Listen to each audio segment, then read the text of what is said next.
ಪ್ರಖ್ಯಾತರವರು ತಂಡಗಾರಿಕೆಯಲ್ಲಿರುವಾಗ ನಾನ್ striker ವಿಭಾಗದಲ್ಲಿರುವಂತಹ ಆಟಗಾರ ದಿನೇಶ್ ಹಾಗೂ ಪ್ರಖ್ಯಾತರವರು ಆರಂಭಿಕ ಜವಾಬ್ದಾರಿಯೊಂದಿಗೆ ಸ್ಟ್ರೈಕರ್ ನಾನ್ ಸ್ಟ್ರೈಕರ್ ವಿಭಾಗದಲ್ಲಿರುವಾಗ ಎಸೆತಗಾರಿಕೆ ವಿಭಾಗದಲ್ಲಿ ಗಮನಿಸಿಕೊಳ್ಳುವುದಾದರೆ ವಿಜಯ್ ಆಲ್ವಾ ದ್ವಿತೀಯ ಬಾರಿ ನೆಲಕಚ್ಚಿ ಬರ್ತಾ ಇದೆ. ಈ ದಿನದ ಬೆಳಗ್ಗೆಯಿಂದ ಇದೆ, ಹಾಗಾಗಿ ಇಲ್ಲಿ 25ಕ್ಕಿಂತ ಹೆಚ್ಚಿನ ಓಟವನ್ನ ಪಡೆದರೆ ಮಾತ್ರವೇ ಈ ಫೈನಲ್ ಪಂದ್ಯಕ್ಕೆ ಒಂದು ಶೈಲಿ ಬರಬಹುದು ಎಂಬುದಾಗಿದೆ ಪ್ರತಿಯೊಬ್ಬರ ಅನಿಸಿಕೆ. ತೃತೀಯ ಬಾರಿ ಸೆಂಟಿಮೀಟರ್ ವ್ಯತ್ಯಾಸದಲ್ಲಿ ಬಾಕಿ ಇದೆ. ಬಹಳಷ್ಟು ಯಶಸ್ವಿಯ ಪಂದ್ಯಾಟಕ್ಕೆ ಸಾಕ್ಷಿಯಾಗ್ತಾ ಇದೆ. 4ನೇ ಬಾರಿ ಬಲವಾದ ದಂಡಾರಿಯ ದಾಳಿಯೊಂದಿಗೆ ಎಸೆತಗಾರಿಕೆ ವಿಭಾಗದಲ್ಲಿ ವಿಜಯ್ ಆಲ್ವಾ ಸುಂದರ ಗತಿಯ ದಾಳಿ ಸೊಗಸಾಗಿರತಕ್ಕಂಥ ಸೂರ್ಯ ಗ್ರ್ಯಾಂಡ್ ಫಿನಾಲೆ ಅಂತಿಮ ಬಾರಿಯ ದಾಳಿ ಪ್ರಣೀಶ್ ಅವರ ಕೈ ಸೇರ್ತಾ ಇದೆ. ಮನವಿಗಳು ಸಾಗಿಕೊಳ್ತಾ ಇದೆ. ತಿರಸ್ಕಾರದ ಮನವಿಯೊಂದಿಗೆ ಹೋರಾಟಗಾರನ ಕೈಯಲ್ಲಿ ಚೆಂಡಿರುವಾಗ ಪ್ರಥಮ ಚೆಂಡಿನ ಪ್ರಯೋಗ ಸುಂದರ ಗತಿಯ ದಾಳಿ. ಪ್ರಣೀಶ್ ಚೆಂಡಿನಲ್ಲೂ ದಂಡಿನಲ್ಲೂ ಅಸಾಮಾನ್ಯ ಪ್ರದರ್ಶನವನ್ನು ತೋರ್ಪಡಿಸುವಂತಹ ಆಟಗಾರ ವಿಶ್ವ ಅವರ ಆಗಮನವಾಗ್ತಾ ಇದೆ. ಅದ್ಭುತವಾಗಿರತಕ್ಕಂಥ ದಾಳಿ ನೆಲಕಚ್ಚಿ ಬರ್ತಾ ಇದೆ. ಆದರೆ ಸ್ವಲ್ಪ ಮತ್ತೆ ತಮ್ಮ ತಪ್ಪನ್ನ ಪುನರಾವರ್ತಿಸುತ್ತಿದ್ದಾರೆ. ನಾವು ಕಳೆದ ಪಂದ್ಯಾಟದ ಇನ್ನಿಂಗ್ಸ್ ಅನ್ನ ನೋಡೋದಾದ್ರೆ ಪ್ರಣೀಶ್ ಅವರು ಬರೋದು ಪ್ರಣೀಶ್ ಇದೀಗ ತೃತೀಯ ಬಾರಿ ಸುಂದರ ಗತಿಯ ದಾಳಿಯ ಪ್ರಯೋಗ ನೇರವಾಗಿ ಹಲವಾರು ಹೊತ್ತಿರತ್ತ ಗಣ್ಯರು ವಿಭಾಗದ ಸರ್ವಧರ್ಮ ಮಹನೀಯರು ಅದೇ ರೀತಿ ಮಹಿಳೆಯರು ಅದೇ ರೀತಿ ಪುರುಷರು ಎಲ್ಲರೂ ಮಕ್ಕಳು ಸಹಿತ ಕ್ರೀಡಾ ಪ್ರೇಮಿಗಳು ಪಂದ್ಯಾಟದ ವೀಕ್ಷಣೆಯಲ್ಲಿರುವಾಗ ಒಂದರ್ಥದಲ್ಲಿ ಪಂದ್ಯಾಟ 100 ಚೆಂಡುಗಳ ಮುಕ್ತಾಯದ ಬಳಿಕ ಮತ್ತೆ ಪ್ರಣೀಶ್ ಅದ್ಭುತವಾಗಿರತಕ್ಕಂಥ ಚೆಂಡು ಲಾಲಿಪಾಪ್ ಮಾದರಿಯ ಚೆಂಡು. ಹಾಗೆ ತಾನು ಹೇಳಿದೆ, ಅಂತಾರಾಷ್ಟ್ರೀಯ ಮಟ್ಟದಲ್ಲಿ ಸುನಿಲ್ ನಾರಾಯಣ್ ಎಂಬ ಆ ಎಸೆತಗಾರನ ಆ ಸ್ಪಿನ್ ಮಾತೃಕತೆಯ ಚೆಂಡನ್ನ ಪ್ರಣೀಶ್ ಅವರ ದಾಳಿಯಲ್ಲಿ ಅವರು ಪುನರಾವರ್ತಿಸುತ್ತಿದ್ದಾರೆ.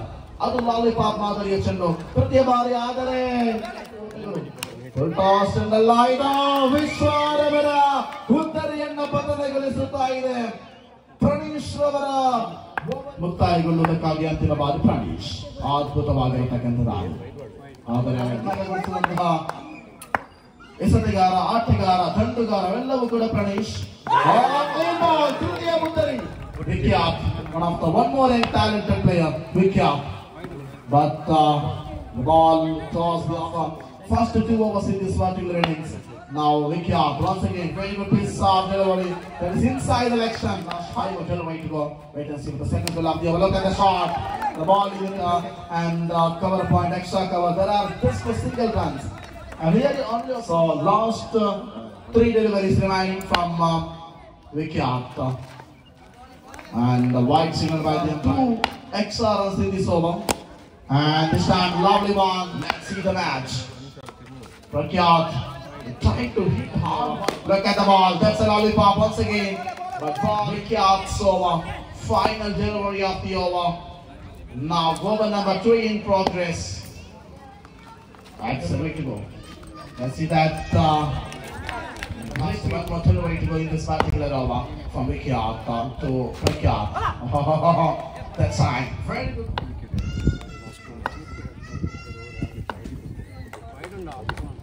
ಕೀರ್ತನ್ ರವರ ಎಸೆತಗಾರಿಕೆ. ಕೀರ್ತನ್ ರವರು ಕೂಡ ಅದ್ಭುತವಾದ ಇನ್ನಿಂಗ್ಸ್ ಅನ್ನ ಕಟ್ಟಿ ಹಾಕಿದ್ರು. ಕಳೆದ ಇನ್ನಿಂಗ್ಸ್ ಅನ್ನು ತಮ್ಮ ಕರ್ತವ್ಯವನ್ನು ನಿಭಾಯಿಸುತ್ತಿರುವಂತಹ ಎಸೆತಗಾರ ಕೀರ್ತನ್. ಫುಲ್ಟಾಸ್ ಮಾದರಿಯ ಚೆಂಡು ಲಾಲಿಪಾಪ್ ಮೈದಾನದಲ್ಲಿ ಸಜ್ಜುಗೊಂಡಂತಹ ವೇದಿಕೆಯನ್ನ ಸಾಕ್ಷಿಗೊಳಿಸಿ ನಡೆಯಲಿಕ್ಕಿದೆ. ಇದು ಗ್ರ್ಯಾಂಡ್ ಫಿನಾಲೆ ಪಂದ್ಯಾಟ ನಡೆಯುತ್ತಿರುವಾಗ ಚೆಂಡು ವಂಚನೆಯನ್ನ ಮಾಡ್ತಾ ಇದೆ. ಆಪ್ಷನೆಯ 5 ಚೆಂಡುಗಳು ಬಾಕಿ ಇದೆ. ಕೀರ್ತನ್ ರವರ ಕೈಯಲ್ಲಿ ಚೆಂಡು ಇದೆ. ದ್ವಿತೀಯ ಬಾರಿಯ ದಾಳಿಯನ್ನು ಸೇರಬೇಕಾಗಿದೆ. ಯತೀಶ್ ಅವರ ಕಡೆಗೆ ದ್ವಿತೀಯ ಬಾರಿ ಅವಕಾಶಗಳಲ್ಲಿ ವಂಚಿತರಾಗುತ್ತಿದ್ದಾರೆ. ಪ್ರಖ್ಯಾತ್ ರವರ 21 ಓಟದ ಸೇರ್ಪಡೆಯಾದಂತಹ ಅವಧಿಯಲ್ಲಿ ದ್ವಿತೀಯ ಬಾರಿಯ ದಾಳಿ ಲಾಲಿಪಾಪ್ ಮಾದರಿಯ ಚೆಂಡು ಸೇವಾ ರೀತಿಯ ಗಡಿಯನ್ನು ದಾಟ್ತಾ ಇದೆ. 5,000 ರೂಪಾಯಿ ನಗದು ಪುರಸ್ಕಾರದ ಘೋಷಣೆಯಾಗ್ತಾ ಇದೆ. ಬೆಂಗಳೂರು ತೃತೀಯ ಬಾರಿಯ ದಾಳಿಯನ್ನು ಸಿಗಬೇಕಾಗಿದೆ. ಪ್ರಖ್ಯಾತರವರ ಕಡೆಗೆ ತಂಡದ ಆರಂಭಿಕ ದಂಡುಗಾರ ಸುಂದರ ಗತಿಯ ದಂಡನೆ ನೇರವಾಗಿ 1,000 ರೂಪಾಯಿ ನಗದು ಪುರಸ್ಕಾರದ ಘೋಷಣೆಯಾಗುತ್ತಾ ಇದೆ. 2 ಚೆಂಡುಗಳಲ್ಲಿ 2 ಷಡ್ಕವನ್ನ ಬಾರಿಸುವುದಾದರೆ ಫಲವಾದ ದಂಡನೆ. ಆದರೆ ಪ್ರಣೀಶ್ ಅವರ ಆಟಗಾರ ಭರತ್ ಭರತ್ ರವರ ಆಗಮನ ಲಾಲಿಪಾಪ್ ಚೆಂಡು ಆಗ್ತಾ ಇದೆ. ಪ್ರಣೀಶ್ ರವರ ಕೈಯಲ್ಲಿ ದ್ವಿತೀಯ ಬಾರಿಗೆ ಚೆಂಡು ಬರುವುದಾದ ಘೋಷಣೆ ಆಗ್ತಾ ಇದೆ. ಈ ಆಟಗಾರನಿಗೆ ಚಿನ್ನದುರ್ಗಾಪುರ. ಆದರೆ ಅವೆಲ್ಲವೆಲ್ಲ ಒಂದಷ್ಟು ಸುಂದರಗತಿಯ ಪಂದ್ಯಾಟವನ್ನು ಮುಂದುವರಿಸುತ್ತಾ ಇದ್ದಾವೆ. 24 ಚೆಂಡುಗಳ ಮುಂದೆ 23 ಚೆಂಡು ಬಾಕಿ ಇದೆ. 24ರ ಅವಶ್ಯಕತೆ ಇದೆ. ಪಂದ್ಯಾಟದಲ್ಲಿ ವಿಜಯದ ಪತಾಕೆಯನ್ನು ಹಾರಿಸುವುದಕ್ಕಾಗಿ ದ್ವಿತೀಯ ಬಾರಿಗೆ ದಾಳಿಯನ್ನು ಸೇರಬೇಕಾಗಿದೆ ಯಾದವ್. ಅದೇ ರಾಗದ ಅವಧಿ ಆದರೆ ಸೇರ್ಪಡೆಯಾಗ್ತಾ ಇದೆ ಅಂಕಿಅಂಶ ಪಟ್ಟಿಯಲ್ಲಿ. ಪ್ರಸ್ತುತ 23 ಓಟದ ಅವಶ್ಯಕತೆ ಇದೆ. ತೃತೀಯ ಬಾರಿ ಲಾಲಿಪಾಪ್ ಮಾದರಿಯ ಚೆಂಡಾಗಿತ್ತು. ಆದರೆ ಬೇಕಾಗಿರುವಂತದ್ದು ಇನ್ನು ಕೇವಲ 22 ಓಟಗಳು ಮಾತ್ರ. ಸುಂದರ ಗತಿಯ ದಾಳಿ, ಬಹುದೊಡ್ಡ ಹೊಡೆತ, ಬಹುದೊಡ್ಡ ಆಘಾತವಾಗ್ತಾ ಇದೆ. ಮೋಸ್ಟ್ ವ್ಯಾಲ್ಯೂಬಲ್ 3 ಚೆಂಡುಗಳು ಬಾಕಿ ಇದೆ. ಅಂಕಿಅಂಶ ಪಟ್ಟಿಯಲ್ಲಿ 8 ಚಲಾವಣೆ ಆಗ್ತಾ ಇದೆ. 22ರ ಅವಶ್ಯಕತೆ ಇದೆ ಪಂದ್ಯಾಟದಲ್ಲಿ ವಿಜಯವನ್ನು ಸಾಧಿಸಲು. ವಿಖ್ಯಾತರವರ ಆಗಮನದೊಂದಿಗೆ ಯಾದವರವರ ದಾಳಿ ಆರಂಭಿಕವಾಗಿ ಷಟಕವನ್ನು ನೀಡಿದ್ರು ಕೂಡ ನಂತರದ ಚೆಂಡುಗಳು ಬಹಳಷ್ಟು ಸೊಗಸಾಗಿ ಮುಂದುವರಿಯುತ್ತಾ ಇದೆ. 3 ಚೆಂಡುಗಳ ಮುಕ್ತಾಯಕ್ಕೆ ಬಲವಾದ ದಂಡನೆ. ತಂಡ ಚಾಂಪಿಯನ್ ಪಟ್ಟವನ್ನು ಅಲಂಕರಿಸುವವರು ಯಾರು? 19,000 ರೂಪಾಯಿ ನಗದು ಪುರಸ್ಕಾರವನ್ನ ಪಡೆಯುವವರಾದರೂ ಯಾರು? ಇನ್ಸೈಡ್ 5 ಚೆಂಡು ಮುಕ್ತಾಯ ಕಂಡಿದೆ. 1 ಚೆಂಡು ಮಾತ್ರ ಬಾಕಿ ಇದೆ. ಅಂಕಿಅಂಶ ಪಟ್ಟಿಯಲ್ಲಿ 10.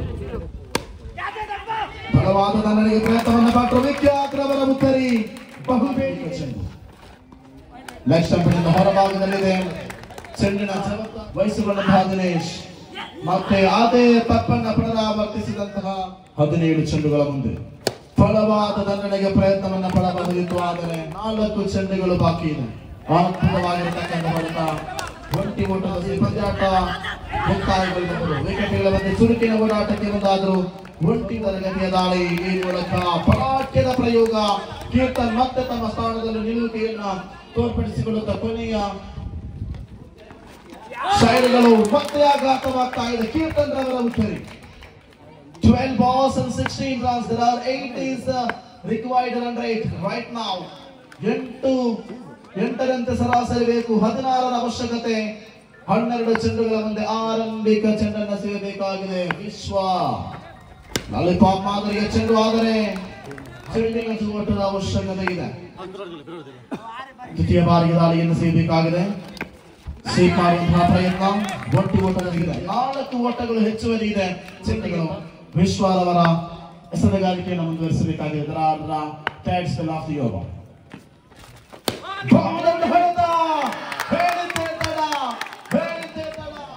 ಫೈನಲ್ ಪಂದ್ಯಾಟದಲ್ಲಿ ಚಾಂಪಿಯನ್ ಪಟ್ಟವನ್ನು ಅಲಂಕರಿಸುವಂತಹ ತಂಡಗಳು ಯಾವುವು ಎಂಬುದನ್ನು ನಾವು ಬಹಳಷ್ಟು ಕಾತುರದಿಂದ ಕಾದು ನೋಡ್ತಾ ಇದ್ದೇವೆ.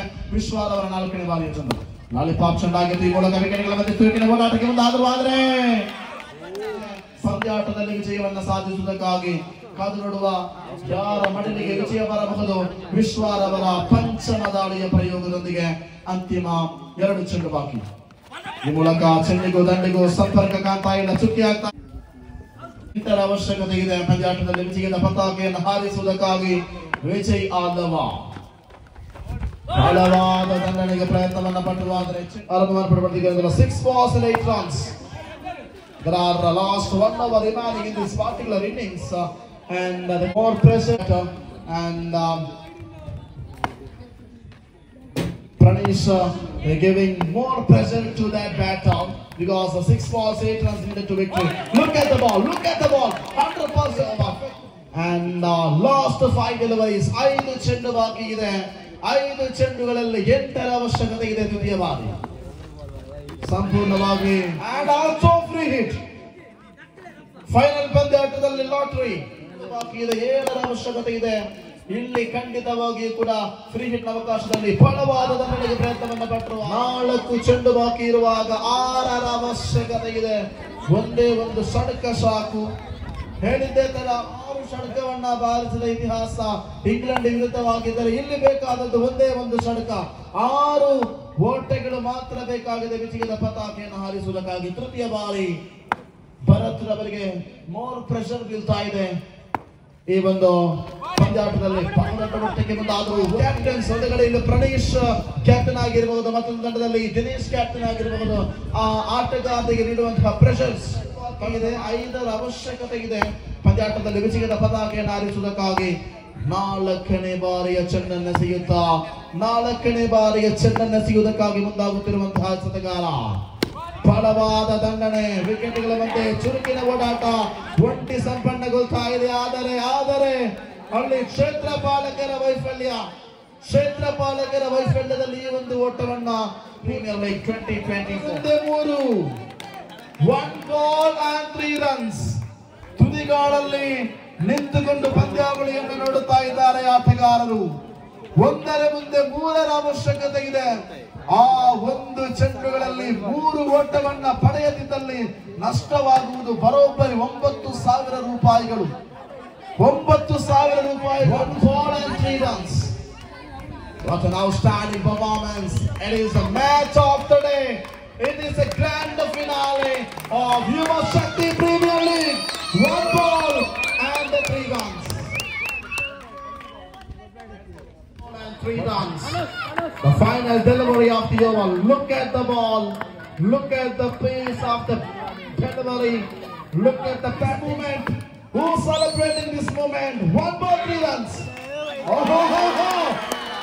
Absolutely. ಪಂದ್ಯಾಟ ಚಿಂತನೆಯ ಬದಲಾವಣೆ ಆಗ್ತಾ ಇದೆ.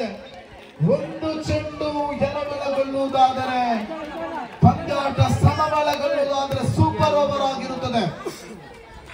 ಸೂಪರ್ ಓವರ್ ಕಾಣಲು ಬಹಳಷ್ಟು ತುದಿಗಾಲಲ್ಲಿ ನಿಲ್ಲುವಂತಹ ಪ್ರೇಕ್ಷಕರು ಒಂದು ಕಡೆಯಾದರೆ, ಒಂದು ಚೆಂಡು 2 ಓಟ, ಕೊನೆಯ ಕ್ಷಣಗಳಿಗೆ ಪಂದ್ಯಾಟ ಬಂದು ನಿಲ್ಲುತ್ತಾ ಇದೆ.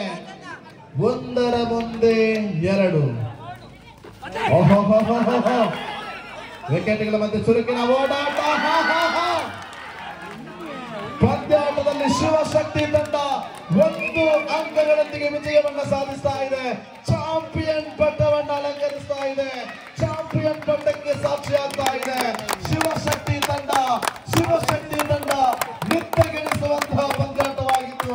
ರಾಯಲ್ ಸ್ಟ್ರೈಕರ್ಸ್ ಈ ದಿನದ ರಾತ್ರಿ ನಿತ್ಯೆಯನ್ನು ಕೆಡಲೇಬೇಕಾಗುತ್ತದೆ. ಕೇವಲ 1 ಓಟಕ್ಕೆ ಪಂದ್ಯಾಟವನ್ನ ಎದುರಾಳಿಗಳಿಗೆ ಬಿಟ್ಟುಕೊಟ್ಟರೆ ಹೇಳಿದ್ರು ಕೂಡ ಗೆಲುವು ಸೋಲು ಎಂಬುದು ಒಂದು ನಾಣ್ಯದ 2 ಮುಖಗಳಿದ್ದಂತೆ. ಹಾಗಾಗಿ ಸೋಲೆ ಗೆಲುವಿನ ಮೂಲ ಎಂಬುದನ್ನು ಅರ್ಥ ಮಾಡಿಕೊಂಡು ಪಂದ್ಯಾಟದಲ್ಲಿ ಭಾಗವಹಿಸಿದ ಎಲ್ಲ ಕ್ರೀಡಾಪಟುಗಳಿಗೆ ಹೃದಯಾಂತರಾಳದ ಅಭಿನಂದನೆಯನ್ನು ಸಲ್ಲಿಸಿಕೊಳ್ಳುತ್ತಾ ಅವಕಾಶಕ್ಕಾಗಿ ವಂದಿಸ್ತಾ ಇದ್ದೇವೆ. Thank you so much.